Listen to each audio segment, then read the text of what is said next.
Então, muito boa noite a todas, a todos.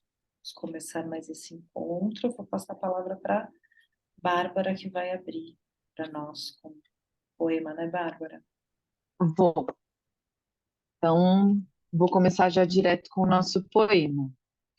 O poema se chama Ancestralidade. Ouça no vento o soluço do arbusto. É o sopro dos antepassados. Nossos mortos não partiram, estão na densa sombra. Os mortos não estão sobre a terra, estão na árvore que se agita, na madeira que geme, estão na água que flui, na água que dorme, estão na cabana, na multidão. Os mortos não morreram, nossos mortos não partiram, estão no ventre da mulher, no vagido do bebê e no tronco que queima. Os nossos mortos não estão sob a terra, estão no fogo que se apaga, nas plantas que choram, na rocha que geme, estão na casa. Nossos mortos não morreram. Birago Diop é um poeta africano. Esse poema eu tiro uma foto e coloco lá no grupo para a gente também, para quem quiser ler com calma. Tá num livro da Wanda Machado, muito incrível, inclusive, para nós, que chama Pele da Cor da Noite.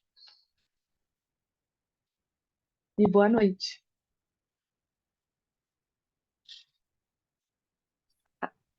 Muito bom, muito lindo. E a gente achou interessante começarmos hoje falando um pouquinho do questionário que a gente compartilhou no grupo, né, de WhatsApp, que a gente vem falando desse movimento, né, do grupo de estudos, dele realmente abrir um espaço dentro para a linha de pesquisa para ela acontecer. Na verdade, o contrário, né? O grupo de estudos dentro da linha de pesquisa, como uma das atividades da linha de pesquisa, e da gente agrupando, da gente se conhecendo mais e agrupando as pessoas que querem aprofundar mais nesse lugar da pesquisa, de publicações, de artigos, né? Dentro desse universo que a faculdade nos proporciona, né? E aí, Bárbara e eu, a gente conseguiu dar uma olhada nos questionários, a gente ficou bem feliz. A gente tem Uhum. 46 respostas por enquanto. Ainda está em aberto para quem quiser preencher. E ele mostra para a gente várias coisas interessantes. Acho que desde Isso.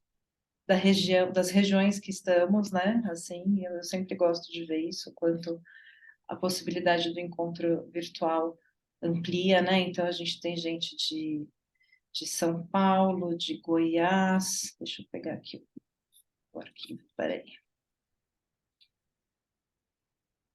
Vou falar dos estados. Boa. Está dando problema aqui no meu. Você tá com esse arquivo aberto aí, Bárbara? O Excel? É, Tô. eu coloquei em Posso azul. falar Isso, tá travando aqui. em azul, né? Então a gente tem São Paulo, tem Goiás, Santa Catarina, Bahia, Minas Gerais, Rio de Janeiro, Ceará, Pernambuco, Rio Grande do Sul, Paraná. E muitas pessoas de cada um desses também, né? Falando aqui os estados diferentes. Bom, e talvez a gente poderia falar um pouco mais dos temas que surgiram, né? Eu acho, Vai lá, pode eu falar. acho. Então eu vou. É legal isso porque a gente está nesse momento, né, de que a gente falou dessa encaminhamento para uma linha de pesquisa, né, de quem tem esse interesse. A gente vai se reconhecendo. O, a maior parte dos interesses giram assim bastante em torno de processos de autoeducação, né, que a maior parte de nós está aqui buscando um lugar de autodesenvolvimento mesmo, tem um olhar bem consciente para isso. a cultura e a história brasileira, né, buscando repertório, trocas pedagógicas também, antirracistas e decoloniais, e atualizações para a pedagogia Waldorf, né? Então, de uma maneira, primeiro um grande guarda-chuva, a gente tem esses quatro pontos. E aí, nas respostas, tinha uma pergunta lá, né? Quais temas você gostaria que fossem discutidos no Brasilidades em diálogo com a pedagogia Waldorf? E o tema mais. São quatro temas mais votados, assim. O primeiro deles é a cultura indígena, em sequência, a afro-brasilidade e educação e cultura popular, e educação decolonial. Então, cultura indígena, afro-brasilidade, cultura popular e educação decolonial. Logo na sequência, também não muito atrás, vem temas de antropologia e práticas e planejamentos pedagógicos, né? Então, realmente são temas, né, que a gente está aqui disposta e as pessoas foram se manifestando bastante.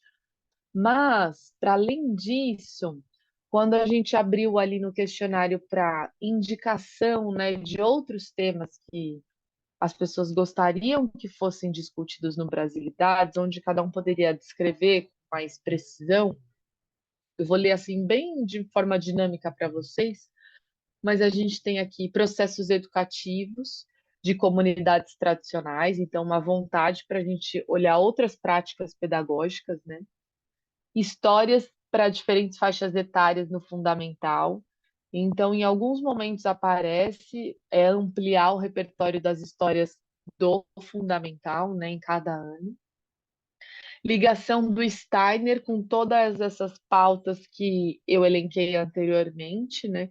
Então, como vai ser a ligação de uma pedagogia steineriana com as pautas todas que a gente está discutindo aqui? Questão de gênero e questões como a transgeneridade também foi algo que surgiu. A ideia dos contos indígenas aproximados dos contos de fada. Então, de novo, a proposta do repertório do ensino fundamental. A fenomenologia do ponto de vista da análise histórica, política, antropológica do nosso país, do nosso tempo, né? Então, alguém está propondo bastante esse olhar fenomenológico que a gente tanto tem na nossa pedagogia, para então, de fato, para o nosso presente e para o nosso contexto. A relação de gênero na infância, de novo retoma, mas também fizeram uma ponte para os iorubás e para o matriarcado africano, né? Então, fazer também esse estudo da identidade de gênero de uma maneira ampliada, mas também culturalmente aqui de maneira mais específica. Currículo cristão para o ensino fundamental também é um tema. Festividades afro-religiosas. E aí alguns temas que são mais gerais, que podem provavelmente passar como transversais nesses outros que eu li, que é a educação ambiental, impacto das mídias sociais e tecnologias na formação humana, a história da mulher no Brasil, instrumentos para usar em sala de aula, né, para falar sobre todos esses temas, conhecer as políticas públicas na área de educação brasileira, então a gente poder trabalhar aí com a Lei 10.639, que é a de ensino de história afro-brasileira, e a 11.645, que é a de ensino de história indígena, né, de cultura indígena. E são esses, assim, né, falando de uma maneira resumida bastante, são esses os pontos todos que nos atravessam, né, que foram manifestados nessa primeira tabulação do questionário. O que é interessante para a gente também, estou abrindo aqui os nossos arquivos para poder ler para vocês, o que é interessante da gente pensar então o que a gente está buscando enquanto coletivo para a gente poder se organizar e decidir prioridades ou um caminho para fazer juntas não só esse ano, mas na sequência, né? E aí fazendo aquela diferenciação que a gente começou no encontro passado do que vão ser os encontros da pesquisa e os encontros de estudo, né? Aqui no estudo a gente tem essa possibilidade de estar um pouco mais livre, na verdade, também para vivenciar alguns temas. E não que na linha de pesquisa não, mas de uma maneira diferente, afinal de contas é um grupo de estudos, e ter essa oportunidade de compartilhamento de pesquisas. Eu não sei se vocês que estão aqui hoje, né, que somos poucos, manifestaram interesse em apresentar uma pesquisa lá no questionário, se por acaso, né, também tem aqui, porque muitas pessoas foram elencando e aí a gente vai agora conhecendo, né? E assim como veio a Arlete, veio a Mani, a... esqueci o nome, né? A Da Inês, educação a Inês também, e mais uma pessoa da educação infantil, a a Tati. própria Tamires que está aqui. Ah, isso, Tamires. Eu tô Isso. assim, tá. Tamires, que veio apresentar da educação infantil. Então a gente vai tendo agora finalmente essa oportunidade de outras pesquisas. É um pouco isso dos temas, né, Glau? Acho que é isso. A gente vai meio que fazer um contato individual para tentar fazer uma agenda assim, né? Da gente ir Sim. conhecendo já então as pesquisas dos nossos colegas, o que já temos aí, e em paralelo ver com a faculdade como que a gente consegue disponibilizar esse material. Quem tiver interesse, claro, em disponibilizar, como que a gente pode ter um lugar para buscas, né? Que é isso que a gente percebe que precisa acontecer. E ainda mais esse ano que a gente vai ter o Congresso Brasil, que está bem empenhado nesse lugar também de valorizar esse material que os nossos professores já têm produzido. Então, acho que é um momento bem propício para isso vir à tona, né? E o legal foi que alguns desses temas que as pessoas manifestaram como interesse, tem gente que já está fazendo pesquisa sobre, né? Então teve alguém ali que já falou que já fez uma pesquisa sobre ampliação do repertório de histórias no fundamental do segundo ano, né? E é uma demanda que a gente está tendo. Então isso foi muito feliz do questionário, que isso tudo já começa a se viabilizar também. Eu acho que é isso. Alguém quer fazer alguma pergunta ainda em Também relação acho. a esse tema? Trazer algum comentário? Não, tudo bem? Senão a gente vai para o nosso tema de hoje, que a gente vai dar continuidade ao encontro passado. Então, a gente está com essa proposta, né, de olhar, fazer esse diálogo mesmo da antroposofia com autores e temas contemporâneos. E a gente começou no último encontro a trazer esse tema bem polêmico, que é a questão da religiosidade, da religião, dessa base cristã que a gente tem na antroposofia, mas como que a gente pode olhar para ela a partir da pedagogia Waldorf, né? Então, já pensando numa proposta decolonial, numa proposta antirracista, a gente Sim. ganhar a consciência que no fundo a gente coloca o cristianismo como universal, né? E que na verdade não é bem assim. Então a gente achou interessante mergulhar no que o próprio Steiner traz sobre essa questão das religiões em si, como que elas dialogam, e o que seria esse lugar da religiosidade, né? E aí, para fazer essa conversa, a gente pensou de trazer a partir da época que estamos, né? Que essa sempre foi uma base do grupo de estudos, da gente olhar o que está acontecendo em cada época ao nosso redor. E a gente está justamente na semana aí que antecede Pentecostes. Então, essas festividades agora da época do Divino, né? Do Divino Espírito Santo. Já tem muitas festas acontecendo aí, Brasil adentro. E E sempre fica essa pergunta também, né? Eu gosto muito de falar da festa do Divino e já muitas pessoas me perguntaram, mas a festa do Divino, então, ela não é católica? Então, eu não estou falando de religião, eu falo de festa do Divino.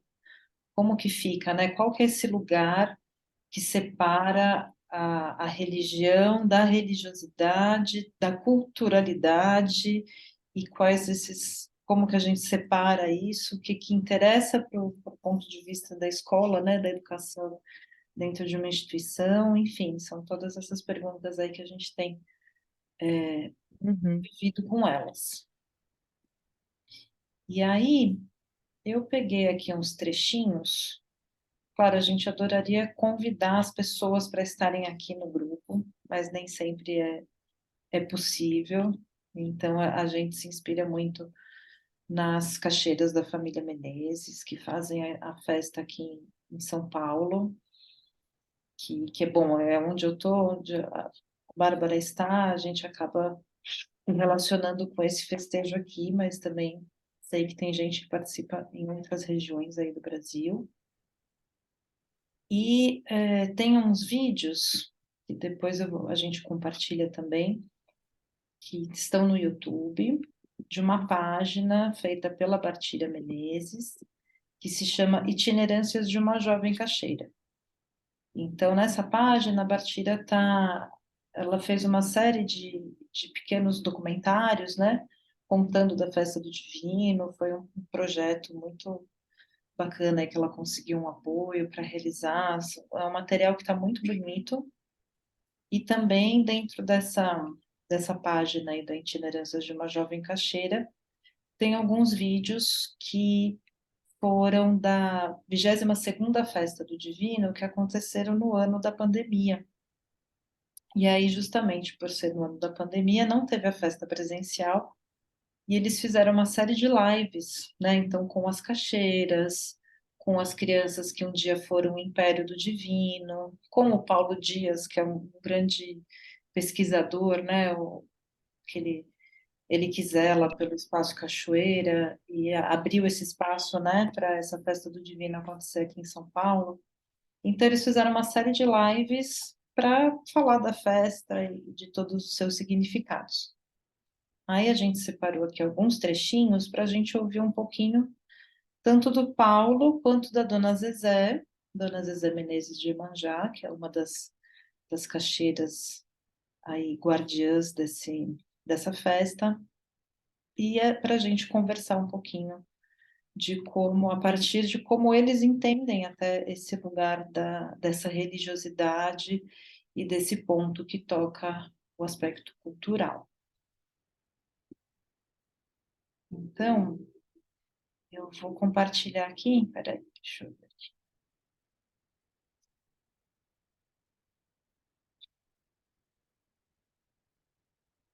Vamos ver se vai dar certo, né, Bárbara? Tá dando super certo. Tá dando. Vocês estão vendo minha tela? A gente não tá em tela cheia. Aí eu não sei se você escolheu compartilhar com o som. Você escolheu? Ixi, eu não sei se eu vi isso. Vamos ver. Se você der play, a gente. Bom, vamos ver, eu já tentei pôr no trecho. Que a gente não tem Tá podido com som, realizar sim. nossa festa da maneira como a gente gostaria, que é com bastante gente, com crianças, com adultos, com jovens, com idosos, todos juntos, né, de todas as cores, de todos os credos, porque o Divino Espírito Santo ele está além dessa coisa de Para religião. nós, o vídeo tá Ele travado. fala nossas. O vídeo está travado? Pelo menos para mim. Não sei se para outra pessoa também. Tá, né? Tá, a Elizabeth tá falando que tá. A gente só tá ouvindo ele, mas ele não tá vindo. Mas vocês estão ouvindo o áudio? Tamo. Ah, porque eu acho que o áudio é mais importante. Ah, tá. Então tá. Se não tem uma É, imagem, tudo bem. A gente tá porque vendo ele parado. a imagem, no fundo, é ele falando, né? É uma entrevista, então não é muito a imagem, é Ah, mais o que tá. ele fala. Ah, então tá bom. Tá bom. Vou mutar meu microfone. Pode. Ah, eu vou até voltar aqui, que é Tá justamente bom. que vai falar um pouquinho do que é a festa. Beleza. 2021, que a gente não tem podido realizar nossa festa da maneira como a gente gostaria, que é com bastante gente, com crianças, com adultos, com jovens, com idosos, todos juntos, né, de todas as cores, de todos os credos, porque o Divino Espírito Santo ele está além dessa coisa de religião, como bem fala a nossa Zezé, como ela falou na nossa última reunião, ele é além dessa coisa da religião, ele é uma coisa fundante, que funda, né, o pensamento do sagrado. Então, gente,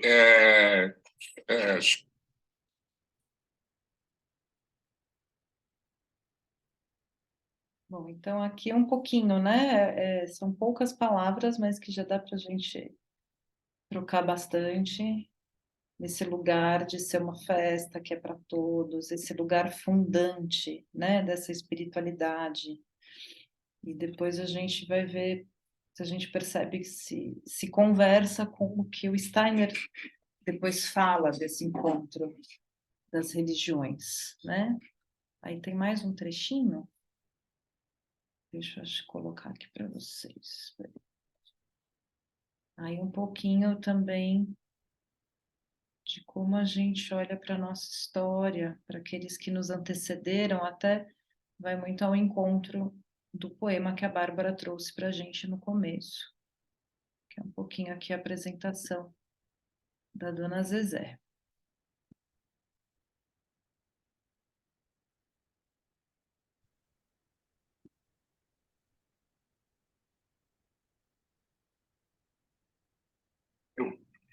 raça, condição social,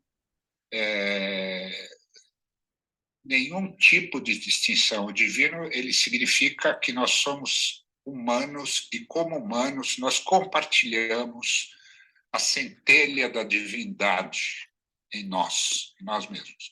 Então agora eu queria passar a palavra para minha querida Zezé de Iemanjá, que é querida também porque é do mesmo orixá, nós compartilhamos, graças ao Olorum, essa orixá maravilhosa, que é do afeto, que é da maternidade, que é da doação, né, de se doar aos seus filhos. Então, com vocês, a grande sacerdotisa do divino, Zezé Menezes.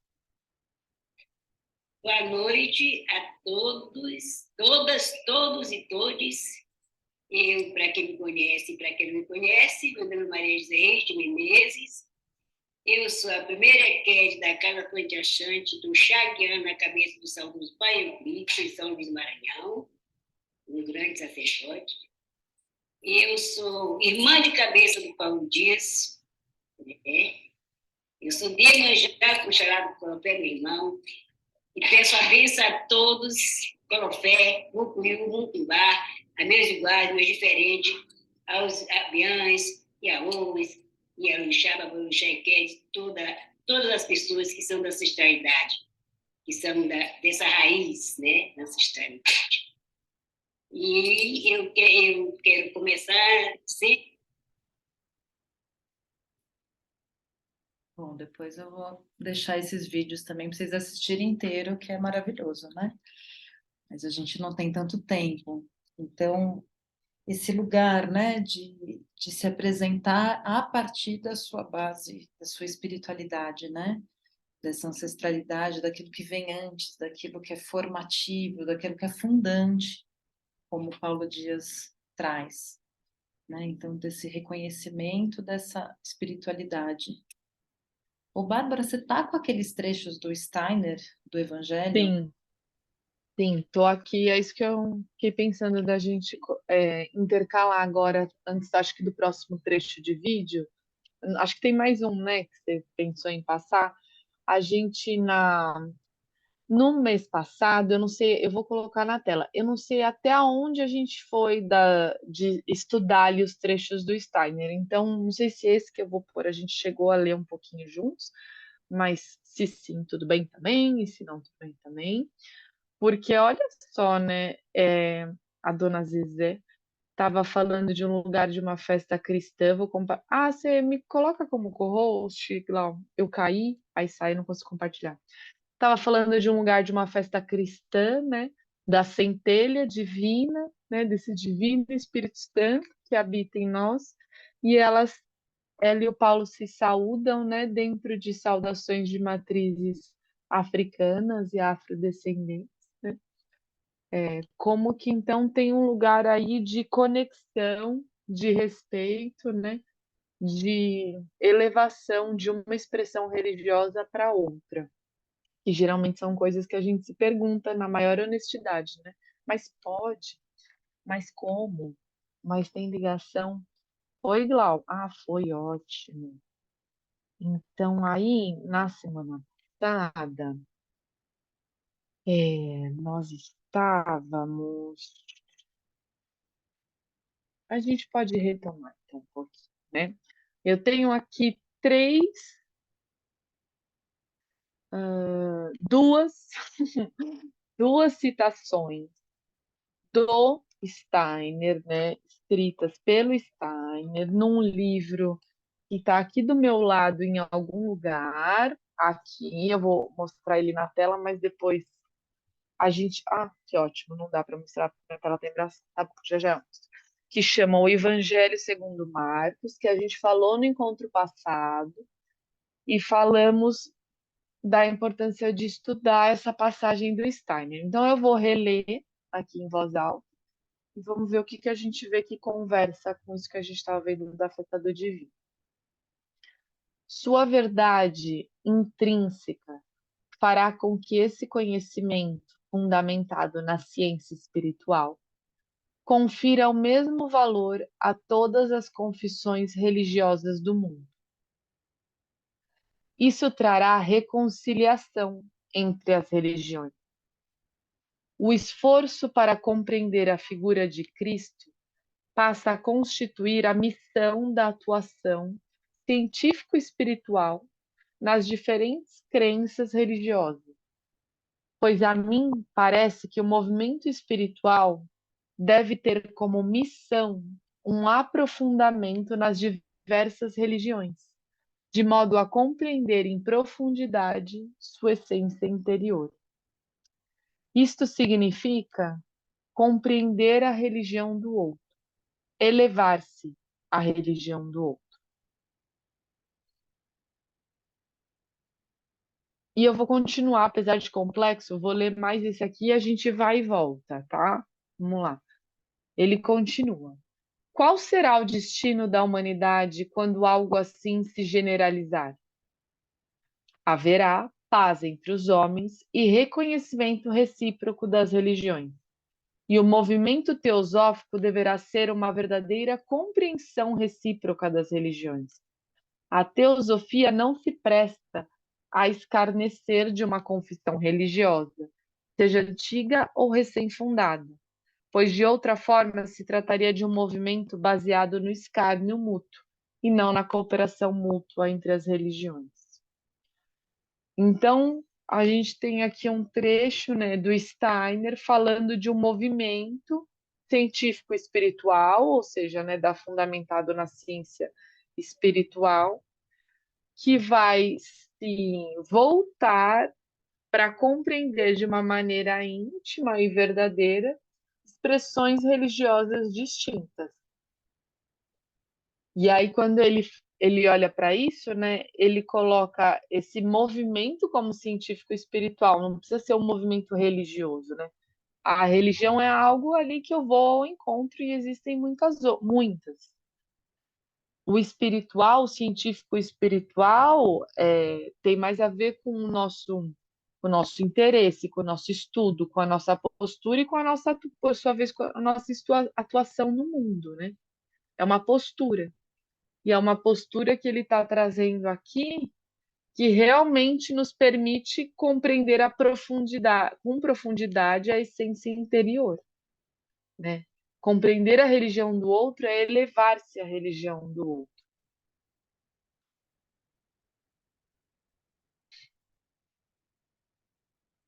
Esperando também todo mundo decantar, né? fazer o download aqui junto, para caminhar junto.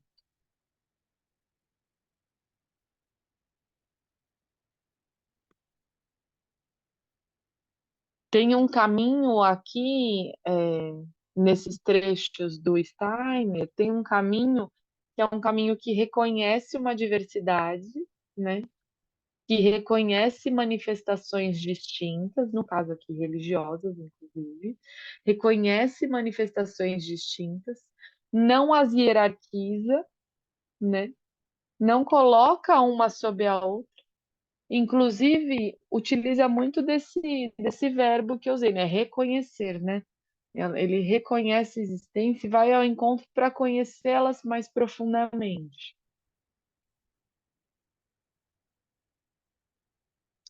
E, por sua vez, quando a gente faz esse movimento, né, de ir ao encontro, a gente vai achando o nosso lugar de pertencimento. Porque no encontro passado, se eu não me engano, nós trabalhamos aqui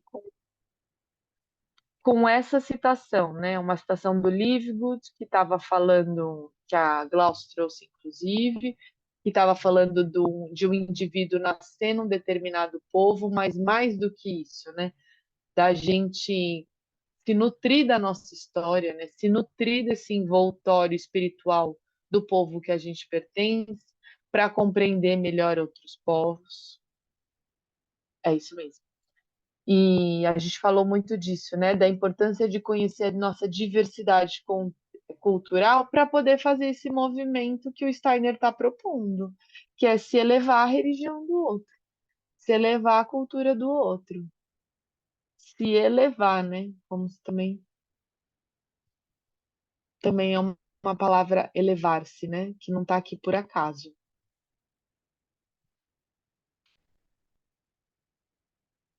Ela é bem bonita.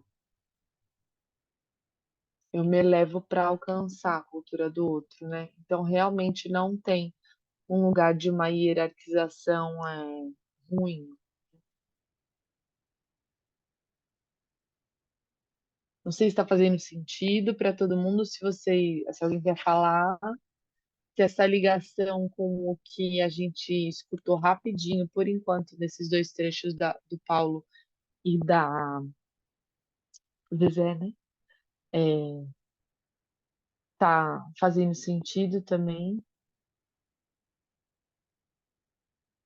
Ali o encontro, né, de numa diversidade cultural e às vezes confessional também, né, espiritual, naquelas pessoas se dá de uma maneira natural. Por quê? Porque é verdadeira, né? Vivencia-se no cotidiano, na prática.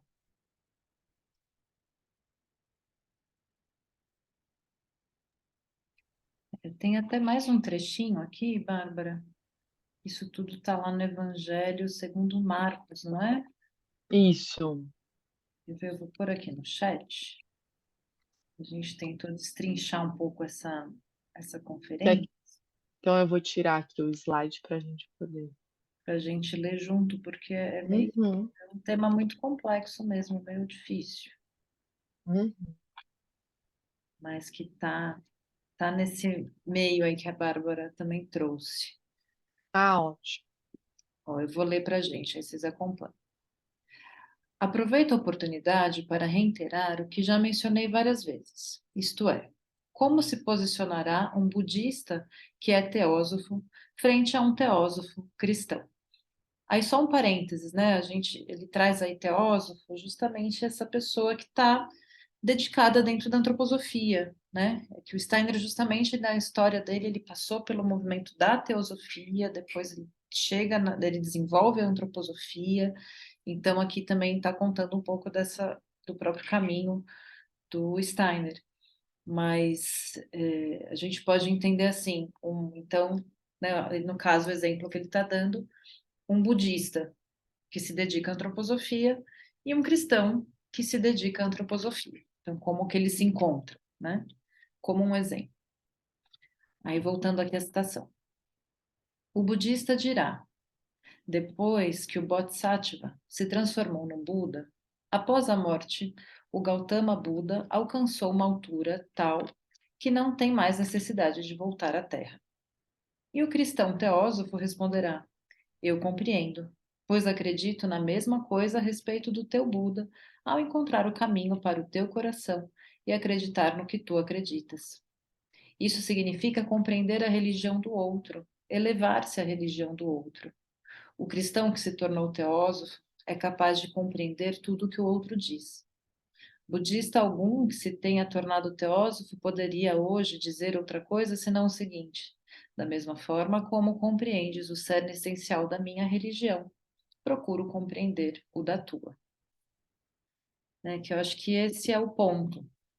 Então, como que a gente respeita esse lugar da religião de cada um, como a gente transforma a essência das religiões na religiosidade, porque isso a gente pode transformar em belas histórias e levar para as nossas crianças, né? Trazendo das diversas religiões, que é um pouco o que acontece no próprio currículo do fundamental.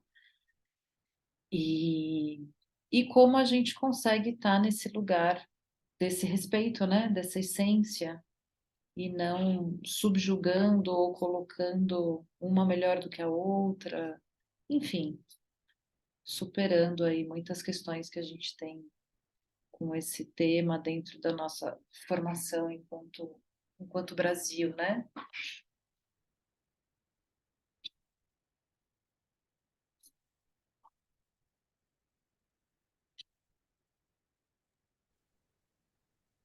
Super.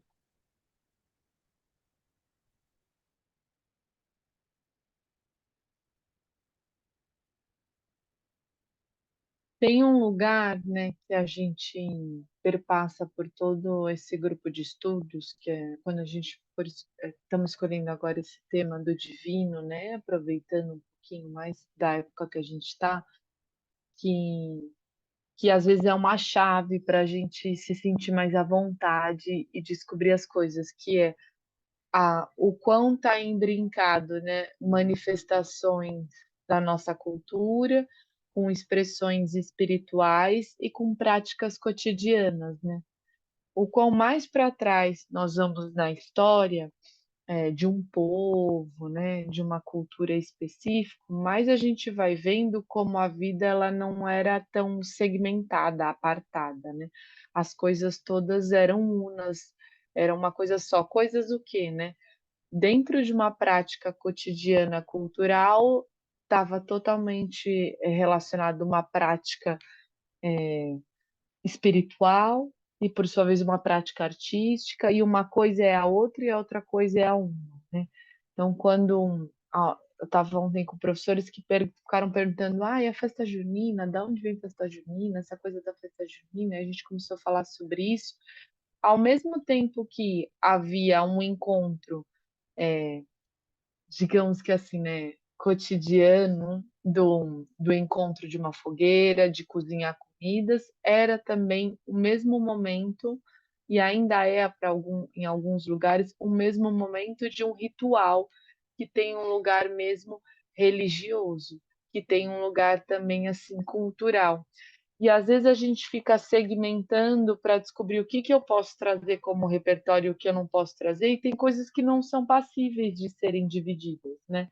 Então, quando a gente está olhando para uma festa do divino, tem uma centelha divina ali que a gente está falando e relembrando. A gente está falando de um boi, tem uma canção ali que é uma canção também espiritual, né? De uma expressão de matrizes espirituais. Não dá para separar muito uma dança que é somente cultural de uma dança que traz também toda uma vivência de uma religiosidade, sim, por sua vez. As coisas elas estão as coisas das nossas matrizes culturais, elas estão misturadas, né, de fato.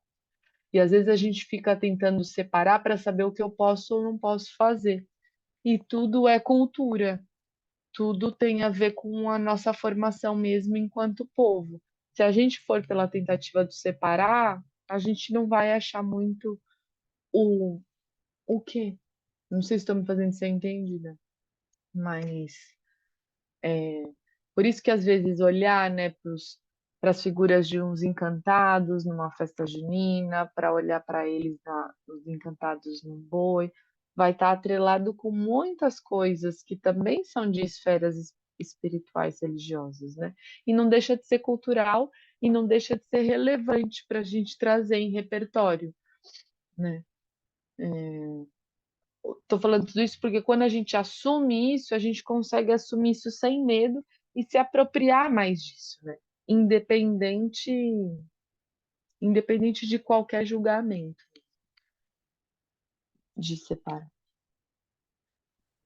Mas talvez a gente possa ver mais um trecho do vídeo, né, Glau? O que você acha? Sim, sim. Mas alguém gostaria de fazer alguma contribuição, alguma fala? Está fazendo sentido isso que a gente está falando? Se alguém quiser contribuir. Eu gostaria de falar um pouco, mas eu não tenho nada concreto, assim, mais do que a leitura, né? As falas desse momento, assim, reverberaram em mim, acho que em vários âmbitos, assim, da escola, né? E o que me chama a atenção nessa relação do sagrado e do profano, em relação ao currículo, é essa forma, né, curricular que algumas vezes a gente já discutiu aqui, que na pedagogia traz um determinado assim aprisionamento na repetição, né? Ai, mas tem que ser assim, ai, mas tem que ser assim, ai, mas e não dá para sair dessa forma, né? E quando eu assim na experiência que eu tenho com as danças brasileiras, com a cultura popular dentro da pedagogia Waldorf, me parece que está acontecendo a mesma coisa, né? No sentido de que assim a festa de São João a gente trabalha numa determinada série com uma determinada dança. Então me ocorreu, né, de essa ser uma reflexão importante, assim. Por quê, né? Porque o ano passado deu certo, então vamos repetir. Então, esse lugar para mim se torna importante também entender, né, nessa questão da escolha, na medida em que a cultura brasileira, né, adentrou a pedagogia Waldorf, e qual o sentido dessa repetição, né? Nessa relação espiritual, nessa relação do sagrado religioso, né, até onde é feita essa investigação, e nesse lugar festivo mesmo, vamos dizer, do profano, e que é bonito, por exemplo, a dança dos arcos na festa junina, para mim é uma questão a ser, né, investigada, discutida, por quê, e relacionar com as questões de hoje, assim, só um exemplo, né? Enfim, dá vontade de falar tanta coisa, mas só um recorte como um tema, um assunto importante para mim. Ah, é muito bom, Elizabeth.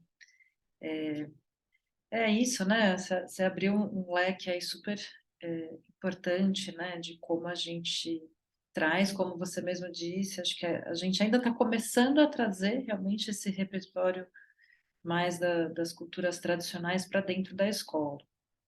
Eu entendo que sempre vai ser assim uma pequena amostra. Eu gosto até de falar uma pequena homenagem que a gente faz às tradições, né? Porque a gente nunca vai conseguir fazer uma festa do divino, ou realmente uma congada, ou um cavalo marinho, porque justamente ele tem uma essência da comunidade, né? Ele reverbera algo que vive numa comunidade toda, e a escola é uma comunidade muito mista nesse lugar, né? Ainda mais quem está nos grandes centros, a gente sabe que isso é mais difícil ainda. Então, acho que a escola ela sempre vai trazer um recorte para trazer um pouco, falar, olha, isso existe, né? Isso existe, isso está cheio de verdade, cheio de significado. Vai lá conhecer, né? Vai lá saber um pouco mais. E eu percebo que as pessoas que trazem, que conseguem levar para suas escolas, ainda está num lugar muito tímido de conseguir uma abertura mesmo, né?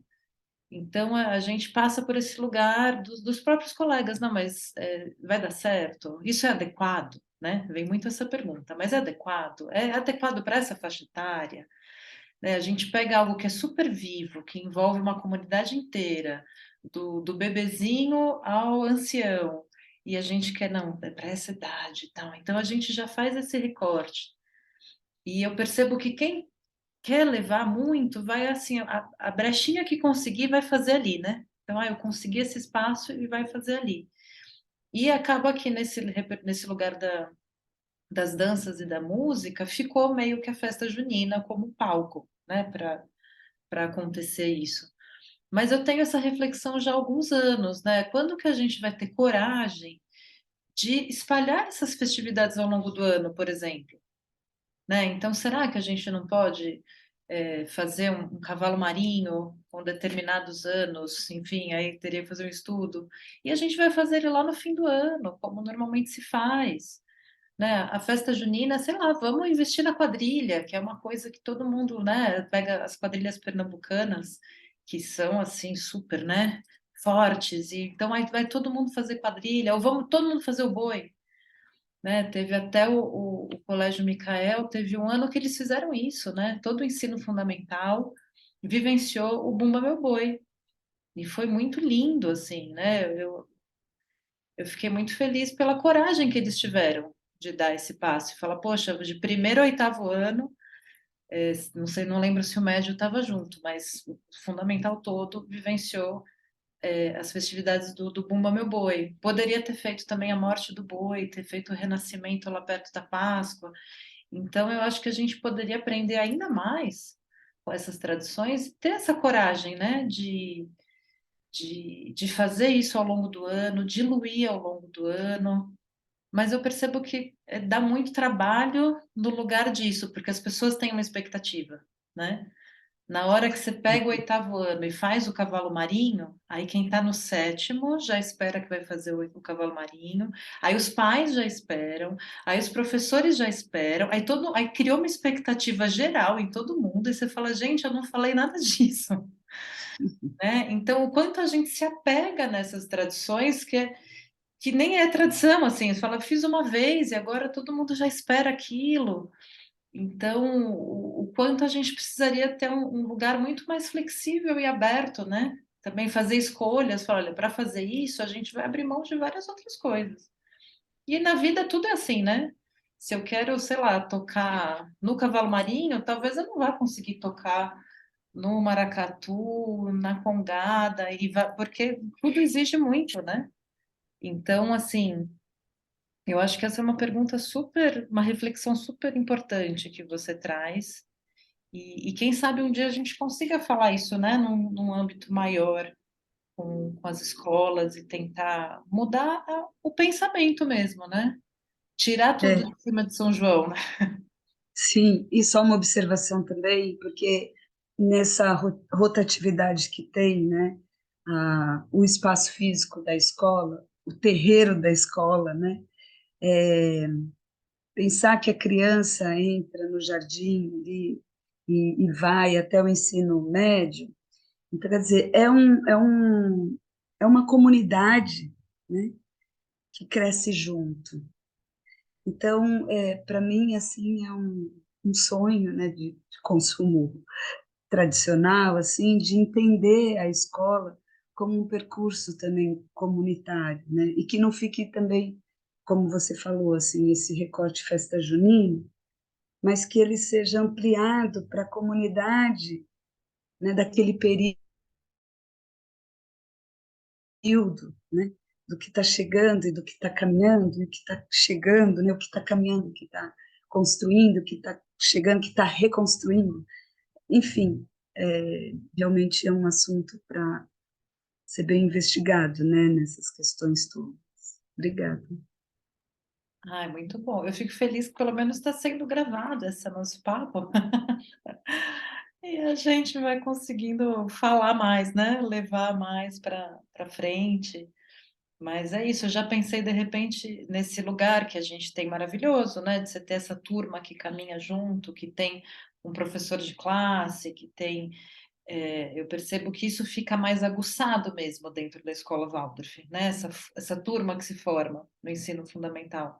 Porque em outras escolas isso também acontece, mas eu não sei se é a rotatividade de professor que tem, que não fica tão assim agrupado, né? Como fica amalgamado, como fica na escola Waldorf. De repente daria para, né? Aquele primeiro ano que se formou, aquele ano, ele vai começar a vivenciar os âmbitos da Congada.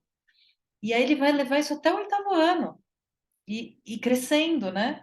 E aí o segundo ano que chegou vai carregar uma outra manifestação. Imagina que lindo que não seria. E isso ampliado, né, no diálogo, que é o meu desejo, no estudo, Sim, né, na pesquisa, no diálogo com as comunidades. isso, com certeza. E Aí traz nessa discussão, né? aproximação e nessa troca em todos os sentidos, né? Não só o da dança, mas em todas as suas necessidades mesmo, né? Assim, de troca, que, né? Assim, acho que pode aí realmente a gente quebrar esses muros, né, da escola, assim, de uma forma humana mesmo. E aí, para mim, assim, eu finalizo nesse lugar humano na relação com a natureza, que é o que todas essas festividades nos trazem na questão espiritual, né? O espiritual tá, que o próprio texto, né?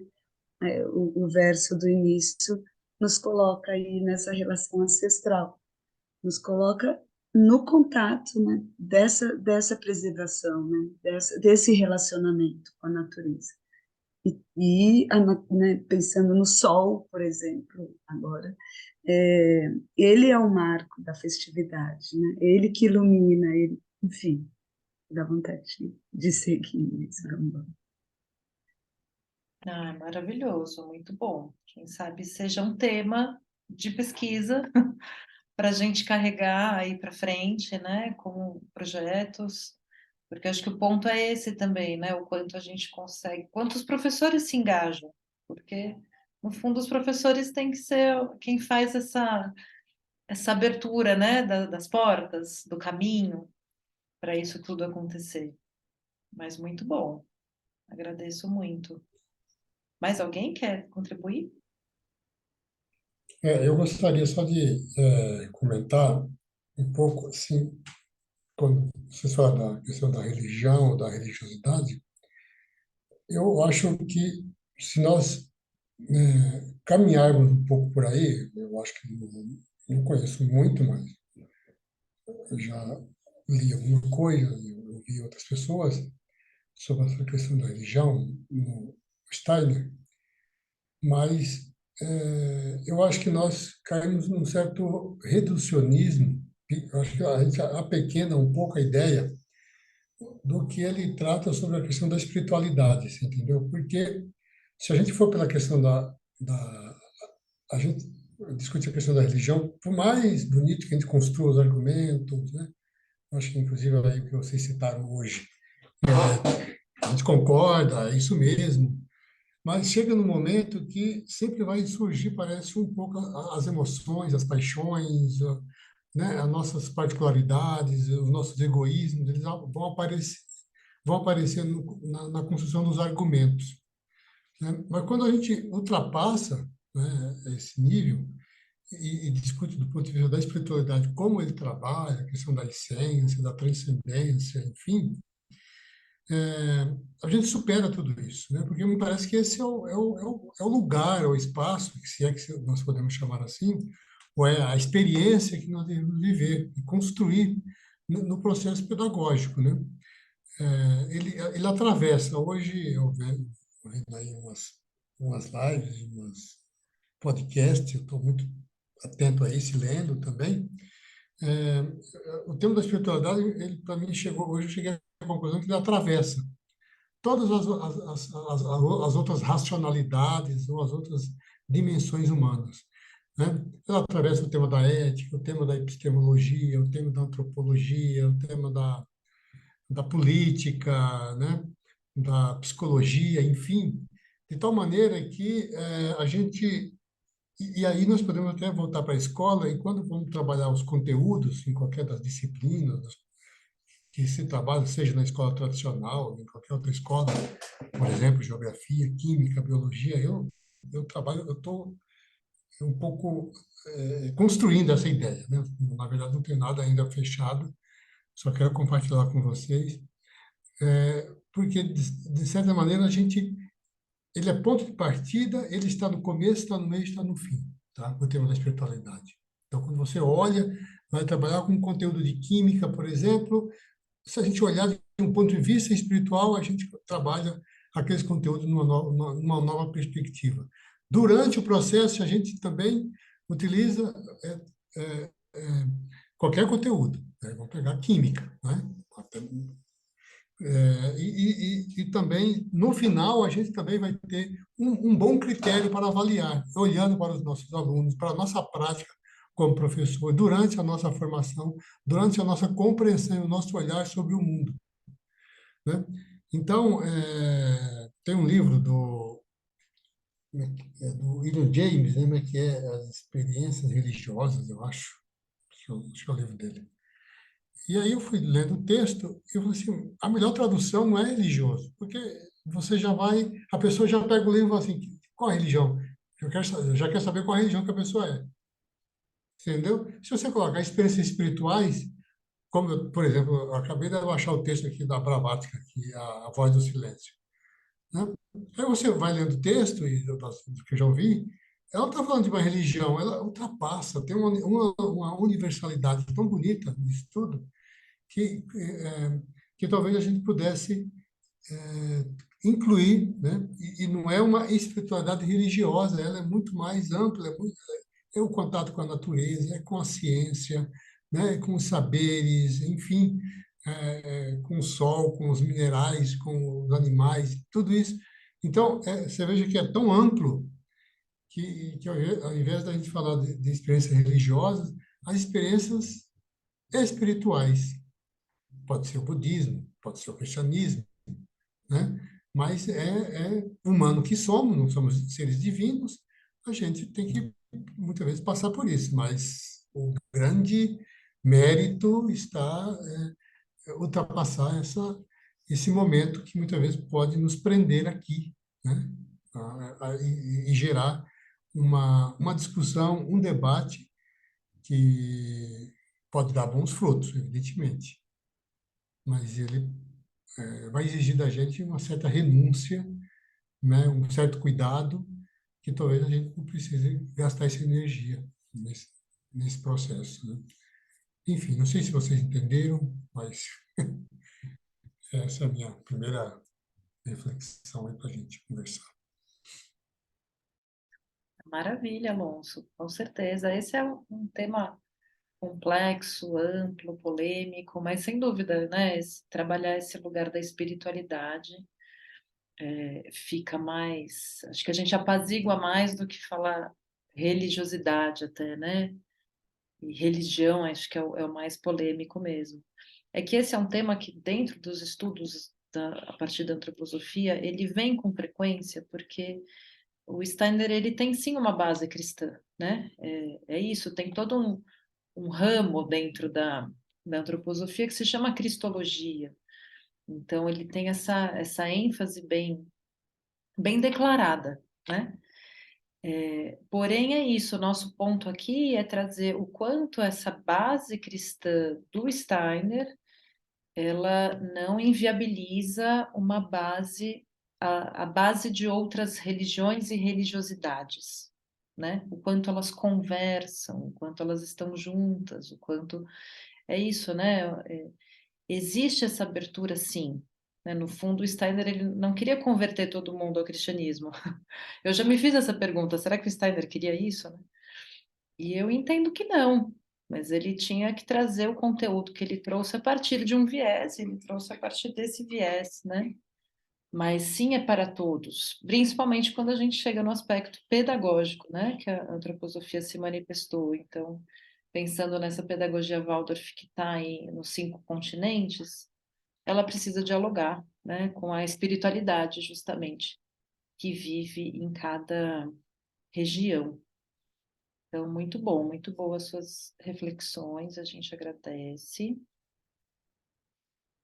E será que a gente põe mais um trechinho do vídeo, Eu Bárbara? acho que sim, Glau, porque é tão curtinho os trechinhos, acho que tem um timing Fui bom. selecionando assim a dedo algumas falas, mas é para a gente poder trocar. Mas depois você, Claro. que é muito lindo. Ó, aqui mais. É, achei muito feliz o que você, Glau, também colocou um pouco antes do Alonso e da Elizabeth, a questão da homenagem, né? E não é que a gente vai criar uma tradição. São pequenas chaves que a gente vira, né? Que faz tanta diferença. E aí a Elizabeth e o Alonso fizeram todo esse caminho reflexível, de fato, né? A gente não tem como criar, né? Falar que estamos já com a tradição se cria com o tempo e o espaço, né? A gente pode até estar criando uma tradição agora, mas não tem como a gente saber, né? Não é fazendo uma vez, vai ser só lá na frente. Então, quando a gente ganha essa imagem, né, que eu estou fazendo uma homenagem, nós estamos fazendo uma homenagem, já também acho que liberta bastante, dá um lugar assim, com mais sentido também, né, para as nossas escolhas. Só queria Sim, lembrar disso. sim. E é isso, né, Bárbara? Deixando as sementes para as crianças, É, as famílias, né? Falar, olha, isso existe, porque eu gosto de citar até um pouco da minha biografia. Eu só fui conhecer tudo isso depois dos meus, aliás, nos meus 28 anos, né? Na Revolução de Saturno, que eu conheci tudo isso, e um dos meus primeiros sentimentos foi assim: por que que ninguém me falou disso antes? Né? Por que que a minha escola não me apresentou isso antes? Eu me senti um pouco traída, sabe? Por quem esteve ao meu entorno, falou: poxa, gente, tinha tudo isso, aí vocês não me falaram nada. Então, eu acho que um pouco é o papel da escola, sim, apresentar, né? Valorizar os nossos poetas populares, né? Trazer eles para dentro da sala de aula. Então, vamos ouvir um pouquinho aqui, ó, o Paulo Dias falando da Dona Zezé, que também é muito lindo, e um pouquinho que ele vai filosofar um pouquinho aí sobre a festa. Peraí.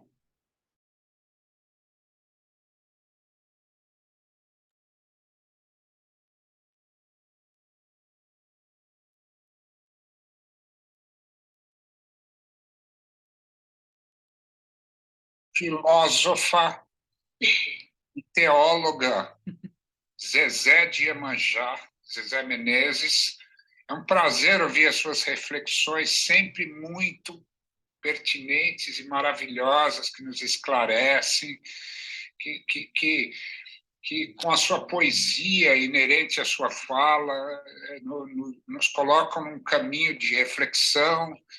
Você falou tantas coisas, eu até tentei anotar aqui tudo que você falou, mas assim, você falou temas essenciais, maravilhosos. O divino é de toda a humanidade, foi o que você disse, né? E a nossa Irmandade é firme e forte, porque ela se perdura nos seus filhos, nos seus netos, nas suas raízes familiares, né? Assim como vocês estavam enraizadas na Casa Fantiachante, tem essas raízes fortes, fundas, na cultura religiosa do Maranhão, né? E através de uma cultura que é do Vodum, uma cultura que é do Orixá, vem também o Divino Espírito Santo, que muitas pessoas falam, não, mas o Divino é católico, como é que pode estar na casa de religião afro, né? Mas não, o divino não é nem católico, ele não é nem afro, o divino é o divino. O divino, é como você falou, é toda a humanidade. É uma unidade que se quer sem barreiras, né? E que pode ser lida nesses sinais que você falou, nesses avisos.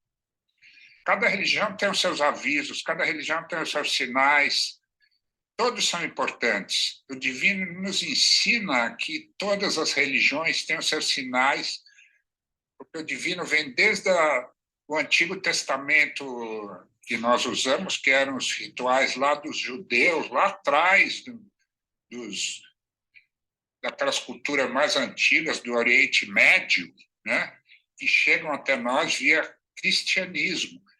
Mas também tem toda a ala tem uma ala que é você falou, Ifá. Ifá é a leitura do destino. Seria talvez o orixá, se nós pensarmos nos orixás Funfun, nos orixás da linhagem de Oxalá, de Oxaguiê, Oxalufã, esses orixás como Orumilá, como Ifá, eles são muito importantes porque eles estão ligados à criação do mundo. Eles estão ligados à criação do mundo. E Ifá está ligado ao destino. Então, o que é mais importante se não o destino, gente? Na nossa vida. O que é mais importante se não o destino? É a nossa vida. Quando a gente vai morrer, quando a gente vai reencarnar, para quem acredita nisso, ou quando a gente vai passar para essa comunidade cósmica, né, e se fundir a esse cosmos.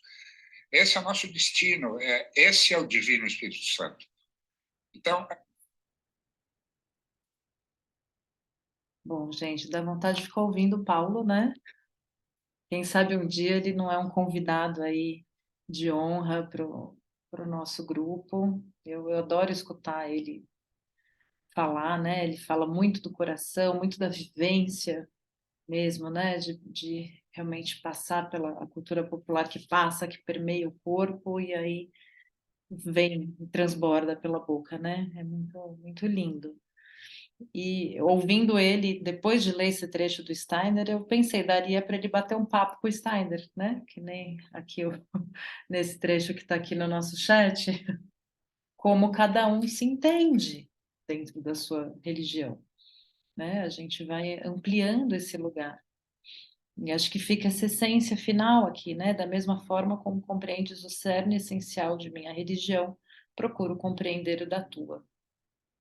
Acho que esse pode ser um bom ponto assim de encontro para a gente se inspirar, que a gente pode trazer aí para as nossas crianças, para essas gerações. E aí, justamente pensando nisso, eu sou professora de educação infantil, né? E eu tenho aí uns 13 anos que eu estou em sala de aula, então eu ainda não tenho os meus alunos, assim, adultos, né? Para saber como que eles saíram, o que que vai dar, né? Apesar que, claro, somos muitos professores que passarão pela vida dessas crianças, que bom, mas eu sempre fico com essa pergunta de como que fica para a criança, né, que vivenciou tudo isso. E aí tem um trechinho, teve uma das lives que elas fizeram, as caixeiras, foi justamente com as crianças que um dia sentaram no Império. E aí tem um depoimento aqui bem bonito de uma delas, também vale ver a live toda depois. Deixa eu colocar aqui para vocês também.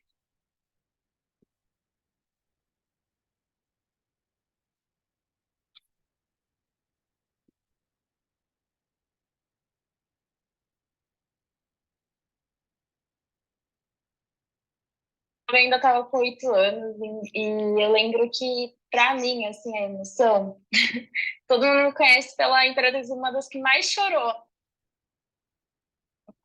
Da chegada no hospital para a liberação para a cirurgia, foi muito rápido a liberação de tudo. Peraí, gente, coisas de YouTube. Da chegada no hospital.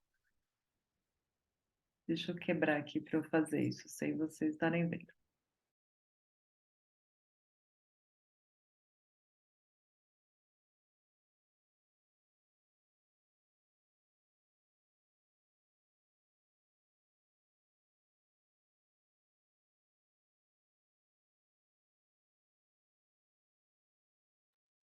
Pronto, consegui. Deixa eu colocar aqui de novo.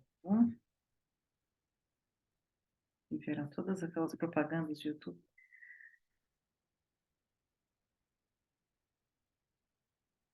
Para passar a coroa, mas não é por uma sensação de porque a gente não quer fazer isso, mas é porque é muito emocionante mesmo, assim, quando começa a tocar, né? A gente sente aquela emoção em vários momentos, na verdade. Só um parênteses, né? Então, resumindo, a festa do Divino, das Caixeiras, da família Menezes, o Império é formado, então, pelas crianças, e aí chega o dia que elas passam o império, né? É a troca das posses que chama. Então, eles estão falando um pouco da emoção desse dia, que realmente é um dos dias, é um dos momentos mais emocionantes. Então, só para contextualizar minimamente aqui, deixa eu voltar um pouquinho. E eu lembro que, para mim, assim, a emoção, todo mundo me conhece pela Imperatriz, uma das que mais chorou, assim, para passar a coroa, mas não é por uma sensação de porque a gente não quer fazer isso, mas é porque é muito emocionante mesmo, assim, quando começa a tocar, né? A gente sente aquela emoção em vários momentos, na verdade, não é só assim na posse, né? Às vezes, quando a gente vai fazer as 3 voltas no mastro, quando derruba o mastro, tudo isso a gente vê que é o encerramento daquele ciclo que a gente está vivendo ali, né? E que a gente está sendo preparado há quantos anos, né? Porque a gente começa como anjinho, como bandeireiro, e aí depois eu tinha mordomo, e depois eu tinha imperatriz. Então, tudo isso é um ciclo de, assim, 4 anos, né? Que a gente vai participando desse começo e encerramento dos ciclos, né? E quando a gente chega, enfim, aonde a gente quer chegar, né, com todas essas passagens, é o momento da nossa festa, né? É o momento que é tudo voltado para você. As pessoas vão na festa para ver a nova imperatriz, o novo imperador, aquela nova linhagem, né, que a gente está fazendo ali. Então, é realmente uma emoção que é sentir mesmo o divino ali, né? A gente sente o Divino Espírito Santo, né? Quando a gente acende uma vela, quando a gente vê o altar montado, vê o bolo, as lembrancinhas, as pessoas ali, toda aquela festa que é montada, né, para você, né? Aquelas pessoas ali te saudando, as pessoas indo te cumprimentar assim com aquele olhar, assim, é brilhante, assim, né? Todo mundo que vai a primeira vez na festa divina volta, meu Deus, o que que é isso? Eu quero voltar, eu quero conhecer mais. As pessoas, elas sentem essa vontade de realmente participar da festa, né? De participar da comunidade, ajudar de alguma forma. Então, por isso que estamos todos aqui, né? Depois de 26 anos, por exemplo, tem gente, né? Que o Igor já está com 26 anos e ele está desde quando ele nasceu, como ele disse, e, e é realmente assim uma emoção inexplicável, né? Uma realmente dá aquela vontade de chorar, assim, de aquela saudade também, né? Porque a gente sabe que só vai ver as pessoas no outro ano também, então a gente vai ter que esperar mais um ano para rever essas pessoas. Também entender que a Dindinha, né? E às vezes quando elas moram no Maranhão, então elas vêm para São Paulo. Então, às vezes a gente só vai ver elas no ano seguinte. Então, é aquela. A gente sabe que está se encerrando a festa do Divino. Então, eu acho que essa emoção vem daí um pouco. Para mim, pelo menos, eu senti isso, né? Muito assim, aquela coisa de não querer ir embora, não querer que acabasse, queria que aquilo fosse para sempre. Mas a gente entende que é isso, a gente chora lá em maio para no outro maio seguinte a gente está lá todo mundo de novo e chorar tudo de novo. Não importa quantos anos passam, vai continuar chorando todo o encerramento de festa.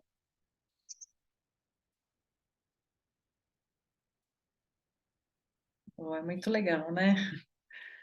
Ver o quanto que marca, né? O quanto ela fala das mais velhas, da presença das mais velhas, o quanto ela fala do próprio Espírito Santo, né? De sentir essa força do divino, o quanto isso marca essa vida, né? Essa biografia aí. Então, quando eu me pergunto, né, faz sentido a gente fazer todo esse movimento? Cada vez mais eu vejo que o quanto é importante a gente se esforçar, né? Claro, para ela que sentou lá no trono do divino, dentro da festa mesmo, é muito especial, né? Mas eu lembro do ano que a gente fez uma festa do divino na Steiner, uma menção, né, de novo, que em vez de ser festa junina, foi festa do divino. Por anos, assim, depois, as famílias vinham falar comigo, falaram, nossa, foi uma das festas mais lindas que a escola já fez, né? O quanto marcou para muitas pessoas, né? Esse gesto. E é isso, gente. Vocês querem comentar mais alguma coisa? Eu só faço questão de dizer que a Maria Natália, que está presente, ela foi do Império junto com o Igor. E ela poderia aqui nos relatar um pouquinho sobre a experiência dela. Ah, Natália, então apareça. Oi, gente. Tava aqui escondidinha, tava esperando minha mãe me expor. Sabia que esse momento ia chegar. Falei, acho que eu nem vou abrir meu microfone, que eu acho que ela vai falar, então vou deixar. É, é muita emoção. É muita emoção. Eu fui imperatriz junto com o Igor, que foi mencionado no vídeo, que estava desde muito pequenininho lá, não sei com quantos anos. Foi meu primeiro contato com a festa do Divino em si, mas desde a barriga da minha mãe, assim, que está aqui presente, a família Menezes, muito próxima do Cupuaçu, né, mãe? Minha mãe abre a boca aí para falar que eu aprendi a andar lá no Morro do Querosene, com a família Menezes. E eu fui imperatriz velha, na verdade, eu fui imperatriz com 14 anos, mas já faz então quase 20 anos daqui a pouco, daqui 2 anos, 20 anos que eu fui imperatriz. Ainda tenho minhas coisinhas como a colega falou, eu ainda tentei ler o nome que eu não conheci, mas não consegui. Mas Iris, né? O nome é pequenininho, falou sobre as lembrancinhas. Lembro muito da minha mãe preparando as coisinhas nas lembranças, porque tem todo esse percurso, né? Eu não passei por todo esse percurso, eu não fui anjinho, mas carreguei a bandeira pequena, carreguei a bandeira média, carreguei a bandeirona, fui mordoma, fui imperatriz. E quando ela falou que ela foi uma das imperatrizes que mais chorou, eu falei, nossa, realmente as minhas fotos do meu reinado estão todas horrorosas, porque foi só choro, choro, choro, choro, e catarro, catarro, catarro. Me emociona muito os tambores, sempre me emocionaram muito. Então, as caixeiras, quando elas tocam e aquele silêncio, aquela veneração, tudo que mexe com a alma, com uma veneração realmente potente ali e raiz, me emociona muito. Então, a emoção vinha muito de ver a Dindinha dançando, tocando, de ver a Zezé dançando e tocando, de essa atenção que é voltada, né, para as crianças. É muita energia nesse momento, assim, todo mundo te olhando e aí você olha para o lado, os seus companheiros ali de reinado estão tão emocionados, você acaba chorando e aí você não sabe nem por que você está chorando. Eu acho que realmente, como ela falou, existe uma presença, o Divino Espírito Santo, ele na verdade está dentro da gente, né? É o nosso Divino Espírito Santo. Então, acho que nesse momento que você está em cima do trono, servindo ao Divino Espírito Santo, representando ali, é muita emoção. Quem me escolheu foi a Dindinha, quem escolheu a cor do meu vestido foi a Dindinha, para que orixá que eu ia estar ali servindo foi a Dindinha.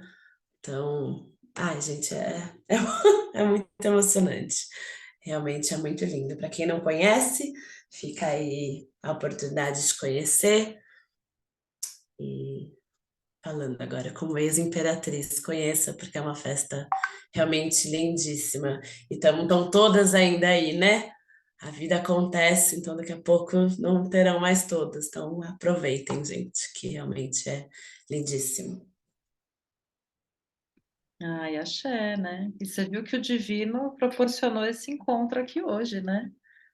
Você com a sua mãe. Mas sabe que enquanto eu estava passando o vídeo da Iris, eu lembrei que você já era. Eu ia te dedurar se sua mãe não tivesse falado.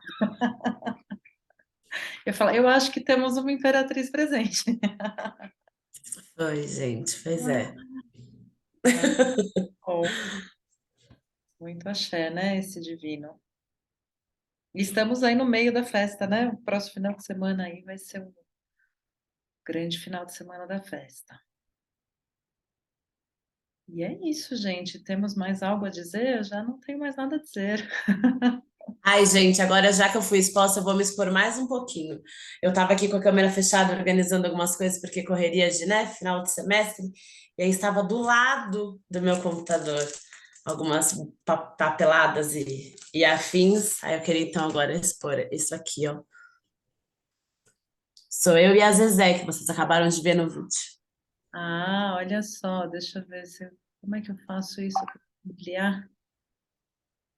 Deixa eu destacar, fica aí mais um pouquinho. Ai, que legal. E Viva. estava exatamente aqui, vocês viram que eu nem levantei, né? Só fez assim. Estava aqui organizando. Falei, Você vê, pronto. estava Não foi à toa que estava aqui. tudo organizado pelo Espírito Santo, gente. Muito bom. Muito obrigada pelo depoimento, pelas trocas.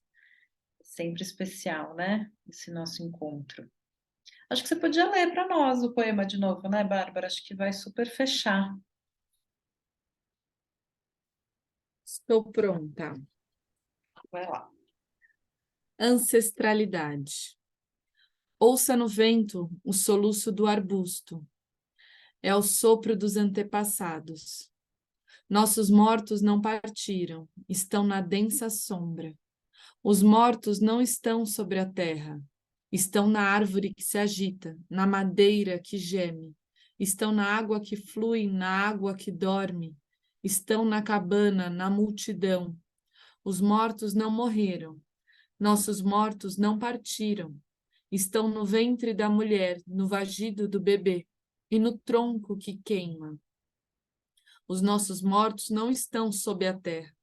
Estão no fogo que se apaga, nas plantas que choram, na rocha que geme, estão na casa.